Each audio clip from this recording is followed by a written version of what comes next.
Oh. You heard about my ex-boyfriend, right? 50 Cent and his support of Donald Trump, Yeah, how what's he going on tweeted about between you? it. I saw your tweets and I go, wait, what's happening? Because you said he was your favorite ex-boyfriend, and then what does he do? He's supporting Trump?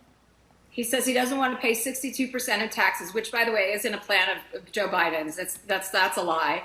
So he doesn't want to pay 62% of taxes because he doesn't want to go from being 50 cent to 20 cent.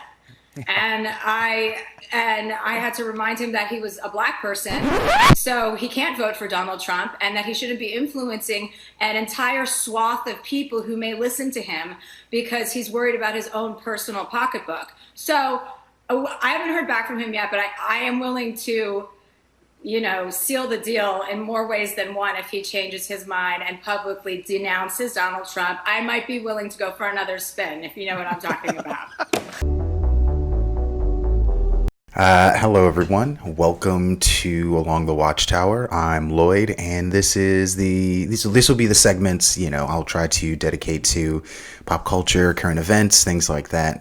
Those sorts of happenings. So today, as you can see before me, I came across the news about 50 Cent and Chelsea Handler, which I couldn't resist. It amazes me that there is this perception, right? And I'll try to keep this brief. Those of you who know me know I can go on and on. Oh my God. But I'll try to keep this brief. So there's this perception that if you are speaking on behalf of what you understand, or what a lot of people around you claim to be a morally justifiable cause, then it's okay for you to say and do outlandish things, hypocritical things that really fly in the face of what it is that the point that you're trying to establish. Okay, so case in point, when you go on national television and and announce that someone is not black enough for voting for whomever they decide to vote for whatever reason they do, that's racist. When you then add, cherry on the cake of throwing your panties at him, I don't really know at that point not only what to think of you, but what do you think of the value of the individual vote that you're just gonna open your legs and sway, dude? I understand it has power, but there's it's utterly disrespectful, and for me, it says a lot about the perception of neoliberals. And I was actually, interestingly enough, decided to take a trip down memory lane here, and I was considering reading the article, but it's just, I don't know. Maybe I will. But I ended up, I was watching a piece that was done, Fox News, so but the piece was talking about voter ID law, and what ended up happening is the argument for voter ID law. He was going around this campus, I think somewhere in Pennsylvania, and the voter ID law was being discussed among students. They asked them, do you find this racist? Do you find it impedes the black vote? And of course they said yes. And he said, why? And it's like, well, disproportionately, black people will be unable to access the DMV. They are less likely to have access to the internet. This is a real thing. The black people are less likely to have access to the internet, to DMVs, and to IDs. So, of course, naturally, he presented the contrast, went into, black neighborhood, talked to black people, and just asked them, do you know where the DMV is? Do you have an ID? And of course, they're all looking at him like he's, got an erection coming out of his forehead. And it's amazing. And again, the arguments for and against voter ID law definitely can be discussed in another video, because the reality of the matter is that if you live here for decades and decades and have generations of family here, how can you not be considered a citizen regardless of whether you have documentation or not? That doesn't make sense. That's kind of silly. So I can understand for sure the frustrations of people who would like to vote and then are having, a legal effort being drawn up against it. However, you can't argue with someone who's coming from a legal standpoint. So I get why there is a discussion, but again, if you've been here generations, you got family here, that's kind of a silly. But anyway, I digress. The point of this video was just, I couldn't bear to like read this and to watch her go. She went on Jimmy Fallon and said this, and then to add insult to injury, of course, 50 Cent flipped, right? And this is the guy who once bought out an entire concert show of Ja Rule's. He and Ja Rule had this huge beef. The point is, he bought out an entire concert just to troll this guy. So, like, you know, Curtis Jackson, 50 Cent, he doesn't really concern himself with the opinions of others, which is why I found this flip-flop really kind of hilarious. This was over the tax rate being proposed under the Biden plan. This is a screenshot from MSNBC.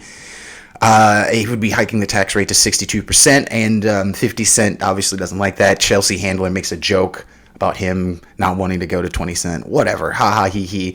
I just thought not only was it in poor taste, but honestly it was kind of racist. It's definitely, you know, the subtle, not even really subtle, racism of lowered expectations. And he kind of fell for it. It's really gross. I just found it really gross. But in further news, I don't think I have it pulled up. Oh, and you know, Biden's "you ain't black" comment. It's this weird thing where, you know, you have white people like kissing the feet and the boots of black people, and, you know, praying in church about their you know, apologetic and things of that nature, and you know, it's this whole concept of the inverted pyramid. To oppress oppressors, even to oppress oppressors, still makes you an oppressor. I often talk to my friends about the 20th century and the communist or socialist uprisings that happened around the world, where you had revolutions take place, and the revolutionaries then become the new despots. It's a circle we've seen time and time again through history. You cannot fight bigotry with bigotry. So when someone, because this is something I've experienced in my life, when someone tells you you're not black enough, I mean, you kind of have to tell them, like, you know, that's racist, right? And interestingly enough, as a caveat, what is black? I mean, you're gonna tell me, first of all, you can tell me what it is to be black, but second of all, how can you tell me what it is to live a culture of people that's been displaced from their original settlement, you know, unwillingly? Like, you can't. There is a lapse of cultural continuity amongst African Americans, first and foremost, because of everything that's happened. And then on top of that, you're going to sit here and tell me that I don't know how to be who I am? You make no sense. You sound foolish. But that's just me, obviously. And so, you know, I had to say something. I think I pretty much covered what ended up happening. He tweeted, you know, what the F, vote for Trump, I'm out, F New York, the Knicks never win anyway. I don't care for Trump, he doesn't like black people, 62% are out of your mind. I don't care, Trump doesn't like black people, comma, he's just bad for grammar here. There's a comma there, 62% of you are out of your mind. Okay, there you go. And then, yeah, it makes a joke, etc., etc. I had no idea that he even dated this woman. Why would you? She's such an abhorrent person. I'm sorry. But, you know, that's, again, neither here nor there. She's, you know, entitled to her opinion. It's how she expresses it, because it's like, all right, you support Biden, I understand that. But to go and use his decision to vote otherwise as a vehicle to get people to support your candidate, it's really just, it's offensive, it's lowbrow, it's one-dimensional.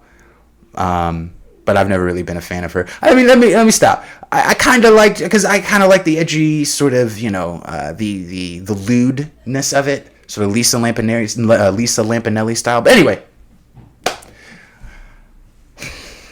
said I was going to keep this short. But I think I've covered this aspect of it, because it definitely, especially for me in my experience in my life, it's definitely an issue with a lot of nuance that is, interestingly enough, more prevalent now more than ever.